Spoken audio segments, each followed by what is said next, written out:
Welcome to Billion Dollar Marketing Secrets Over Coffee with Biz Coach Steve Feld. Biz Coach Steve interviews fellow successful business owners about the strategies they have used to grow their businesses, and in turn, you can use them to help you navigate your business towards success. Ready to learn strategies to grow your business with less stress and build a long-term sustainable business to exceed your personal and business financial goals to build the business of your dreams? Well, you have come to the right place. Please welcome Biz Coach Steve Feld. Well, hello, everyone, and welcome to Billion Dollar Marketing Secrets. I'm your host, Steve Feld, with Biz Coach Steve. Today, we have another great guest with us. We have Callum Armstrong, and he's a marketing coach and social entrepreneur from New Zealand. Yes, we are doing this live now. You will hear the recordings, but he is halfway around the world. And he helps B2B service businesses to go from not knowing when the next client will show up to owning a 24/7 customer getting machine that will work in your sleep. Boy, do we hear that a lot. He also runs a charity to help the environment. Oh, we got to know about all this. So please welcome Callum. Hello, thank you for having me, Steve. It's a pleasure to be here, and I'm really excited to talk today about how your audience and people who are running a business can build solid foundations on land they own instead of land that's borrowed, so to speak. Absolutely. So let's go deep into that, because a lot of people might not know. What do you mean by borrowed land and land you own? So this actually came from a blog I was reading on your website about how you had a client who was putting millions of dollars into Facebook ads and was entirely reliant on that for what they were offering. And one day they got booted off Facebook for some reason or another, and their business completely tanked. So when I look at how you get customers online, it ultimately comes back to how you interact with them, which is through media, which we'll get into in a moment. But there's three types. So you can either get in front of audiences by paying to be in front of them, like using Facebook ads, or you can earn the right to be in front of them, like say doing a collaboration or borrowing someone else's audience, or you can own your audience. That's like your email list, for example, your who knows about you, who you can contact directly. So building on borrowed land is being overly reliant on other people's audiences without moving into your own audience, and owning your land is owning your audience these days. Oh, absolutely. You just don't know when the social media platforms decide, if Zuckerberg says tomorrow, I'm closing Facebook, and that's where you get all your clients and your leads and everything. What are you going to do? Exactly. And I think also on a more fundamental level, we're bombarded with sales pitches and emails and promotions all the time, and it's overwhelming.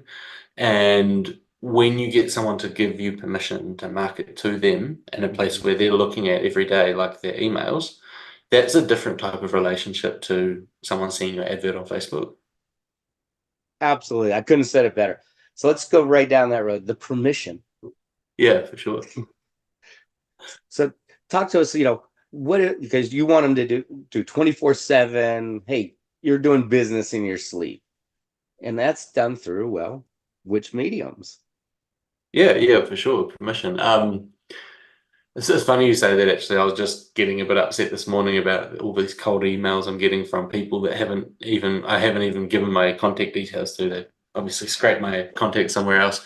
But essentially, when you're marketing to someone, you are interrupting them in one way or another. Unless they go to find you, unless they search your website on Google, they look for you, they find you, and they reach out, 90+% of the time you're interrupting their day. Now, there's a good interruption, like receiving an email saying that you won 1,000 gold bars and you've just got to send money to a bank account overseas. I'm just joking. But then there's also bad interruptions, like all those ads that you get spammed with, all those pop-ups. So getting someone to give you permission to market to them is all about making it compelling that when they think about what's in it for me, it's a no-brainer for why they should build a relationship with you online. I think what happens a lot in online marketing is that we shroud it in complexity and buzzwords and jargon, and we don't always remember that there's a human relationship underneath it all, and there's someone on the other end of that screen. They have a problem that you solve. They're at some stage in that buying journey, and they might think that you can solve that problem.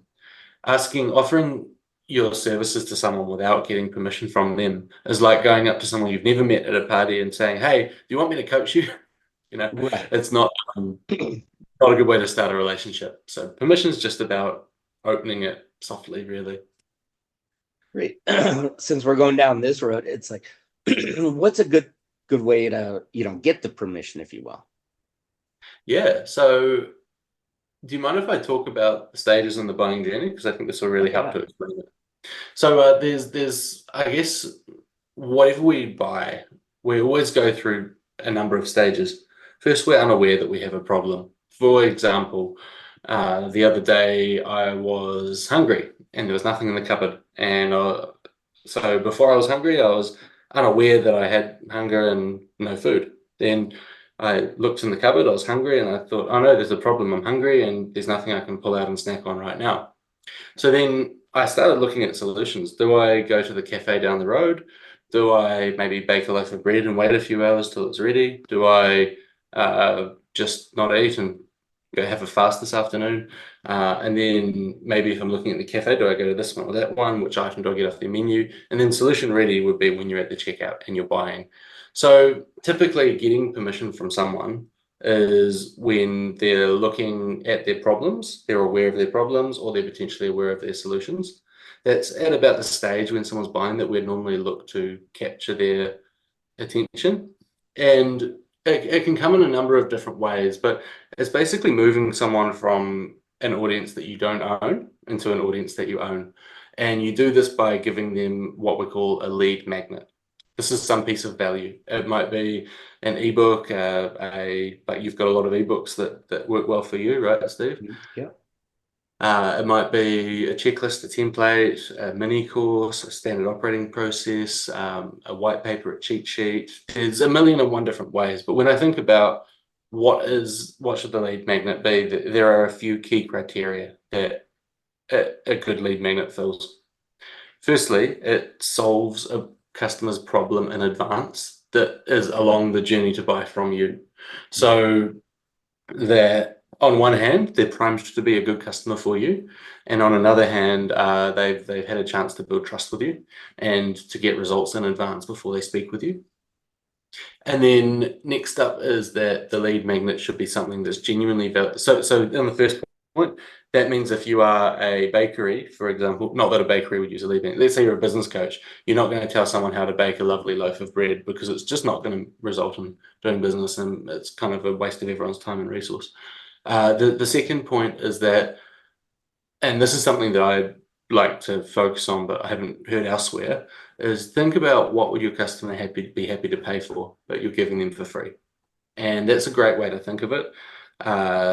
For example, I had this client a while back. They had this software that would take people selling stuff on Amazon or Shopify or eBay, and then putting that sales data into your accounting system is a real hassle. So their app automated all of that. But of course, that is in a wider if you're an online seller, that problem and that solution is in a wider context of managing your finances. So our lead magnet was this e-commerce bookkeeping checklist. It had, over 100, I think it was about 130, 140 different processes, 8 different sections from accounts receivable to inventory to CFO to general day-to-day, etc.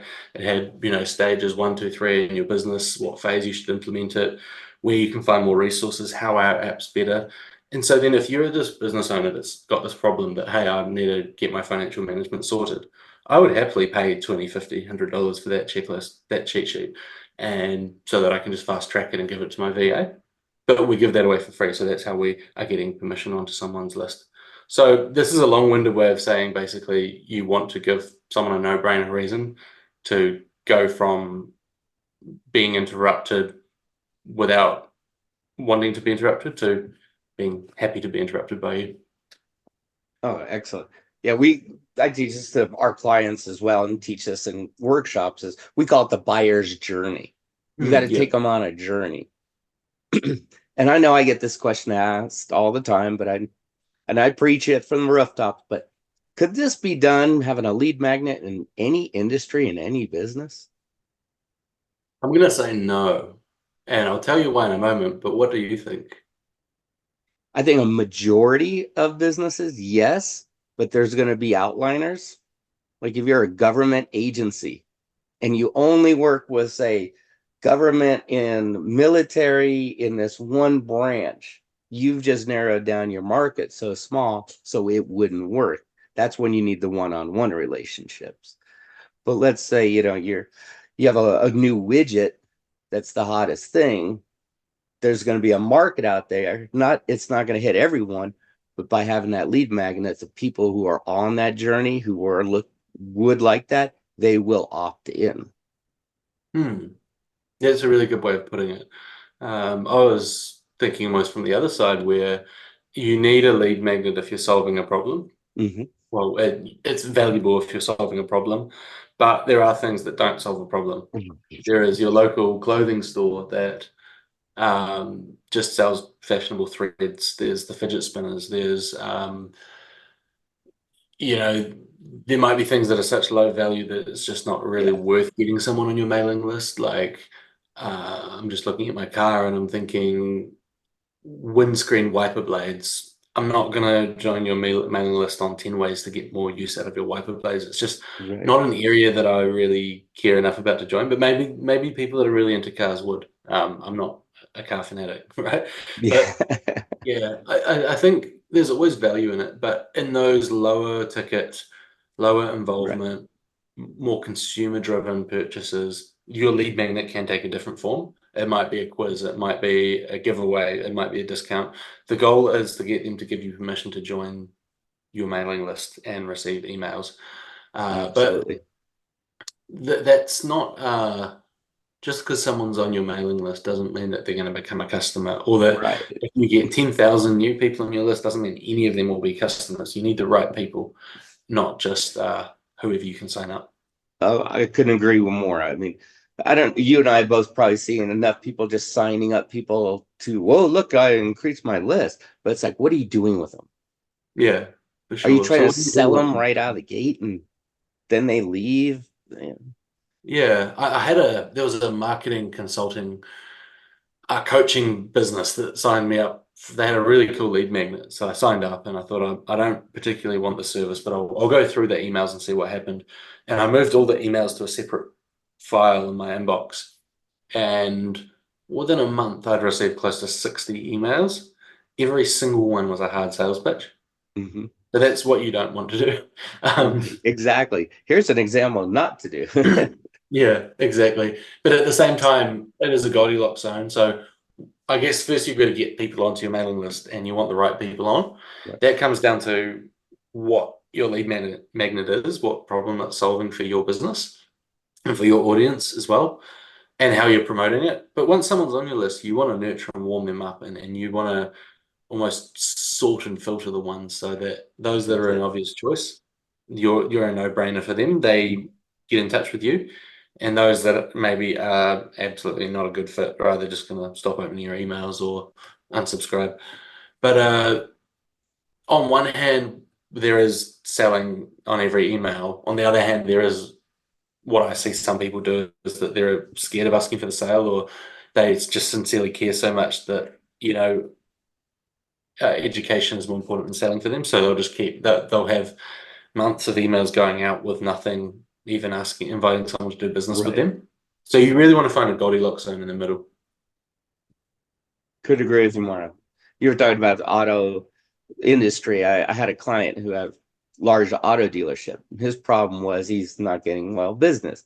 So he had all this knowledge, years of experience. He worked his way up from a mechanic. So I had him start writing blogs about the simplest things that anyone could do in their car, and then had someone else videotape him while he's doing it. Simple as enough.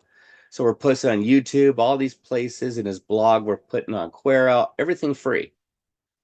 And it drew people to a site, a landing page. That's where it all was coming. You just put in your name and email. Now you're on his distribution list. He gave away his content for free. And then at the bottom, he had his specials and everything else. And he started building his business, but it was done in a very organic way. And it was using his own knowledge, but he didn't give anything away. Here's a free set of wiper blades. Yeah. They're across the world. How are you going to do that? That's fantastic. I like that. And I think to the topic we mentioned at the start of this conversation, how you're building on land that you own, that is a prime example of building on owned land, is that he owns his blogs, he owns his videos. Even if YouTube shuts down, he can put them on the next platform. Right. He owns his mailing list, he owns his CRM, he owns his audience, he owns his growth. So that's fantastic. But I think the hidden benefit that people don't always realize about organic marketing and owning your audience is that if you do it right, it should be what we call evergreen. So you put the effort in today, and that effort still gets results for years to come. If you run Facebook ads, for the most part, when you turn your ads off, the results disappear, right? When you publish content and it's content that's designed to stand the test of time, that's going to be valuable in years to come. For example, some of the earliest blogs and downloads and guides I wrote for clients 5+ years ago are still bringing them customers and visitors today. So I couldn't agree with you more. I mean, blogs and articles have actually also led to books. for you, Yeah, you can actually, for any, a lot of businesses to have a book. As an owner, having a book, that has different level of credibility to you. And it shows like you're an expert in something a little higher of your field, if you will. And it can all start off with blogs, and it could be intended, not intended, but you just need that little help from someone outside to give you that nudge and put the Lego bricks together, if you will. for sure, yeah. I think it's also easy to say I need to have it perfect. I need to have a New York Times bestseller before I write my book. I have to be the world-beating author before I start writing, and just start. Like, you can always make it better later. You can always delete stuff if you're not happy with it in a year's time. That's it. I mean, authors do it all the time. That's what second edition is and everything else. So Yeah, you exactly. feel free, people. Write your book. You could do it over a But weekend.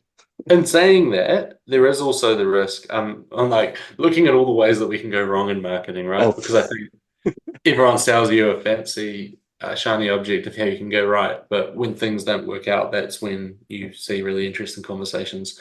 The other thing I see people going wrong is people are so busy out there promoting and selling and marketing their stuff, but they haven't actually thought about what people are landing on. Is your offer compelling? Are you messaging it and communicating it properly? Are people actually interested in your blog or your lead magnet? Is the topic hooking people? What you deliver, is it actually quality, or are you losing trust with people when they realize they gave you their email address for nothing? It comes down to execution. And there's an analogy I like to use to help business owners understand where they're at. Which, do you mind if I share the analogy? please. Okay, so the first stage, it's like building a business is like fishing, right? The first stage in fishing is that you need to know what fish you're going to catch, know where they hang out, what their trends and habits and patterns are, so that you can be alluring to them. The second stage is you need to get your equipment right. You might buy a net or weave a net. You might have your tackle or catch some live bait to put out there. And then the third stage is that you go fishing. You test different fishing spots, different times. You see what works. You talk with other fishermen. You double down on what works, and you get results. And you come back and you feed your family. And it's the same with marketing. The first stage, just like identifying your fish, is identifying your ideal customer. Who are they? What do they care about? Where do they show up? What's their problem? How does it make them feel? What are their pain points? How are we going to set up our messaging to make sure that we're a no-brainer for them? What is our lead magnet topic, etc. The second stage, just like weaving your net, is like getting your website so that it's a no-brainer for customers. getting an irresistible lead magnet so they sign up for your emails, setting up your email system and your automated drips so that you warm up and nurture people so that you catch some of those that aren't ready to buy yet, because like only 3% of your audience is ready to buy anyway, so you need to capture the rest. And then the third stage is going out and fishing. That might be running ads on borrowed land, it might be running blogs, it might be collaborating, but ultimately you're getting people to come through your net. And what I see is businesses either spend so much time and resource making this beautiful net that just sits in the shallows, they never go fishing with, and they wonder why they're not getting customers, or they go and they cast their net out and it's full of holes, or they have this fishing lure that's just not appealing to the customers and to the fish they're targeting, and then they wonder why they're not catching fish, or they wonder why they're putting in all this effort and the results are minimal. So if you're in that position, ask yourself, do we either have a good net that we're not fishing with? Do we have a bad net and that's meaning that we're not catching? Or do we just not even know what we're targeting in the first place? I couldn't agree with you more. I mean, it all comes down to your target market. Then what do they want? For sure. It's not about you. It's about them. It's the with them, the greatest radio Absolutely. station ever, right? And we should be listening to it.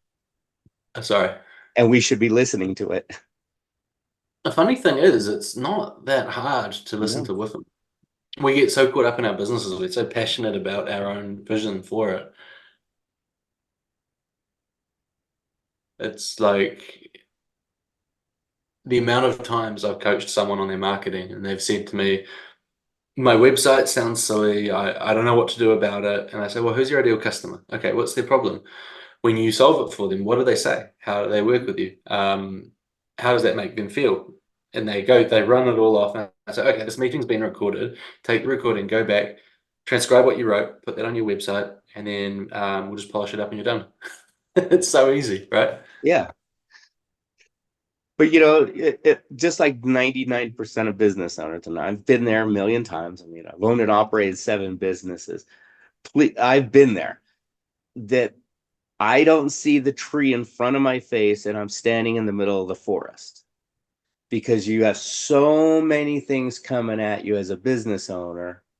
And then it just takes that one individual to like pull you back just a hair and start going, look, you're in the forest. If the tree's in front of you, let's work your way around it. And I couldn't agree with you more. That I think this is where people like you, myself, and many, many others come into play to help these business owners, because we're all in it. I mean, I still have a coach. And why would a coach having a coach? Well, sometimes I get in the forest and I can't see the dang tree. That's so interesting. And that's the value of a coach, really. I mean, Absolutely. It's funny, coaches are the biggest buyers of coaching products. Yeah. Because we know the value that we get from it. Absolutely. So I've been hearing a lot. It's like about automation. I'm a big fan of automation. I like to automate quite a few things in my life, and I still go old school on paper on so many things, like my note taking, because it's the kinesthetic. Yeah. I can remember after I write all day long. You ask me to type, I don't remember what I typed 5 minutes ago. So it's totally different. When you're working with your clients, how do you go about it if they're not, say, technology savvy?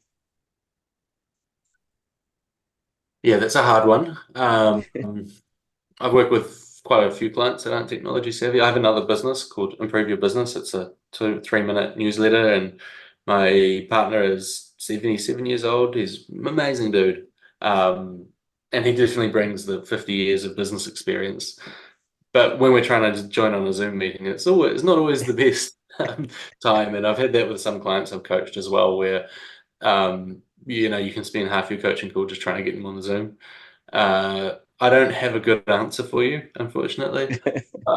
I think one thing is bringing it back to the basics of there's a human, there's a relationship. If you're not tech savvy, there's a good chance that you've got experience with humans, in which case you've actually got more experience than most tech whizzes, because that's what matters. That human on the other end is still going to read and listen and hear you. And so bring it back to the basics of what you know works offline and put that into your digital space. You might need some help, right? And the other thing I would say is, if you're not tech savvy, you're not as likely to jump on shiny objects. Right. That's so true. I'm great at learning new tech, but do you know how many rabbit holes and dead ends I've gone down because I see things I can do? I can make animated videos or this or that, and it just wastes time. So, there are downsides to not knowing technology, definitely. In some ways, you will be a few steps behind people that are good with technology, but in other ways, you'll be a few steps ahead. So play to your strengths, and if you have the resource to hire an assistant or someone that can support you, then definitely do that, because then you can live in your zone of genius, so to speak. Great. I always have to ask, because we have different kind of clients. They have different needs, wants, everything. What do you see as one of the top challenges? I'm not gonna say the top, because that changes all the time. One of the challenges why someone comes to you with their problem. Um, it's quite a lot of different challenges, I guess, but a few big things that I hear quite regularly. I'm getting good results for clients, and we go through word of mouth, but I don't know how to do online marketing. How do I do it? Another one might be, this marketing stuff is really confusing and complex, and I don't want to lay out a whole lot of money until I know it's actually going to work. Another one might be, I've got agencies that I've been burnt with in the past, and I don't know, I need to control them better, so to speak. Not that I think that's the wrong way to approach the relationship. That can be a challenge. With the client leads we're getting when we do online marketing are a mixed bag. We get a lot of tire kickers. Yeah, that kind of thing, really. Mhm. And it usually comes from the fact that the business owner or manager who we're working with, is wearing too many hats. If they had dedicated time to marketing, then they put the time into researching and actioning it. It's not rocket science, but if you're wearing 20 different hats, it is going to look like rocket science. Yeah. But I think if I look at fast forward and working with people, and as a freelancer, when I used to have an agency, as a coach, watching other colleagues and professionals and co-workers, the biggest thing I've seen is that the the level of commitment for good marketing is something that's not always fully understood. So you need to understand that if you're working with an employee or an assistant or a contractor or an agency or even a coach, they're going to need information from you, and you need to be proactive and responsive. And the more you can provide in advance, the better job they're going to do, is a big challenge I see. And then also, not understanding the commitments you make. Some things are one-off tests, other things are an ongoing commitment. And so just understanding, like, what is the commitment, what is the context, what is the nature of these relationships I'm building. That's usually where I see things fall back, because then progress doesn't happen. You might have good work being done on the back end, but if that doesn't go out to your audience, then it's not well used time and resource. Oh, great. Yeah, I agree about that. I don't know how many times I forgot to hit start or send or to launch the dang thing. And next time, I wonder why nothing's working. Yeah, yeah. What are the biggest marketing challenges that you see people that you talk to? I hear a lot of times I don't understand it. It's overwhelming, costs too much. Oh, I got to buy a whole bunch of pay-per-click ads, or I've had an agency and I got zero results. It's a lot of the negatives, or I got to master it before I can do it. Yeah, Which, as a business owner, it's like, listen, the only thing you're going to master is the expertise you brought in of that skill or product or service to start the business. You got that. All the rest you got to learn and just do your best. yeah, absolutely. The budget one, I think, is an interesting topic to Budget. touch Yeah. on. because marketing can be very, very expensive. It can also be very inexpensive. The place that the costs add up quite fast is usually when, at least in my experience, when a business has either really strong growth ambitions, like coming out of COVID lockdowns with all the government stimulus, a lot of businesses were, Oh, I'd say, yes. falsely successful or more successful than they thought, than maybe the fundamentals showed, because they have all this government money that's propping up the economy. And then they're like, hey, we're going to grow, like, here's the curve, so we're just going to keep going up. And then they'll throw heaps of money at a reality without realizing, without testing that their assumptions are true. And then the other one is when businesses have a problem, they say, we're not getting customers online, we need it solved, and we need it solved yesterday. Or, you know, it's fine if it takes 6 months, but we need it done. We don't want to learn how to do it. We don't want to manage it. We just want it done. So they'll pay an agency, and the agency will do a good job, but there is a profit margin that needs to be made. And so you're paying for someone else to solve your problem. And that's kind of where we come in, is we'll say, well, hey, let's get the foundations in place so that you can hire people. You might get really expensive people to do a really awesome job. You might get much lower price people to help you. But if you give them a good brief, you give them the work on a silver platter, what they need to do, clear expectations, and you're a good manager of them, 9 times out of 10, you can get your marketing results for like Oh, yeah. 10 to 20% of the cost, right? Absolutely. Well, I know we're near the end of our program here, but I always have to ask our guests, give something to our listeners to help them in their business. Do you have anything that you'd like to offer our listeners? So there's something I'd love to give your listeners for free, which is the customer interview toolkit. We've talked a lot about this is a free resource we do. And despite talking about lead magnets this whole time, I'm not even going to ask for your email address. It's just a Google Doc, just to help you. So we've talked a lot about marketing tactics, all different fundamentals, but this ultimately comes down to empathizing and understanding your customers. And the best way to do that is to just go and have a chat with them. Of course, that's what do you ask? How do you arrange it? How do you record it? How do you probe for more information? How do you get the best out of your interviews? These are a lot of questions that you might not understand or might not have experience in. And if you're in that situation, well, we'll put the link in the show notes, and you can simply just follow the process we've got here, and you'll be able to message your customers better and get better results, make better lead magnets, all that stuff. Yeah, so that's the free offering. We do have a coaching program if people are interested as well. Great. And I will put all that information in the show notes. So please take advantage of Callum's offer. It's amazing.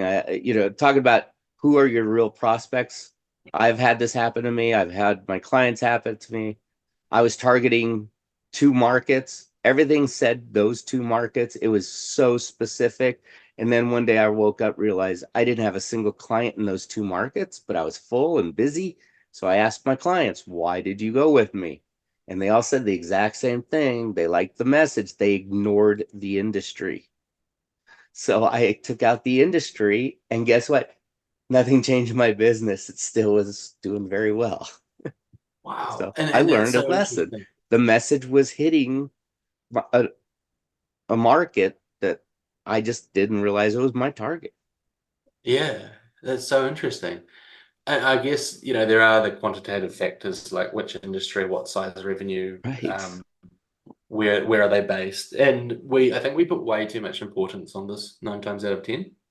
And we put way too little importance on the problems our audience are facing, how it makes them feel, the effects Right. of not solving the problem, what that means for their business, their life, their relationships. Because those emotional balls of challenge are what get people to buy from you, much more than, are you a 45-year-old male living in Washington upstate with disposable income of 150 grand and you wish to make more money? Like, nobody buys that, right? Right.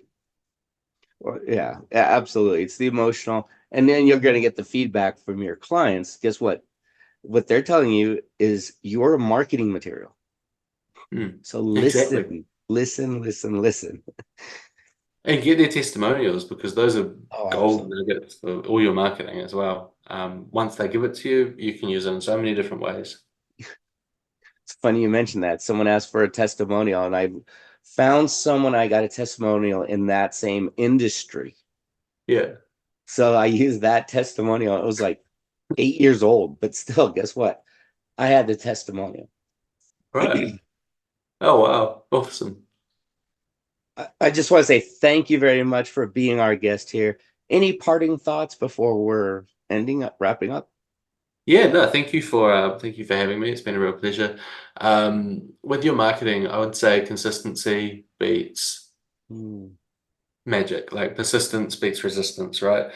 It's better that you do something that's okay every day and you do that for a few years than it is to put a whole load of effort in today, a whole lot of resource in today, and then just go quiet for a year. So do that, but get your foundations set up first.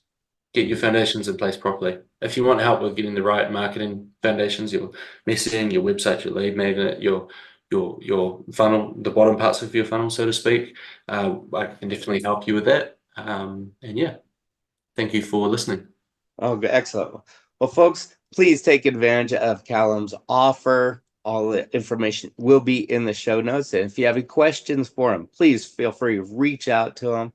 I'm sure he'll answer those questions and help you out or point you in the right direction, resources. Sure. I think we'll take care of you. I just want to say thank you all very much. Thanks again, Callum. And I just want to say I wish everyone has a great day and to your business success. This is Steve Feld. Have a good day. You have a nice day.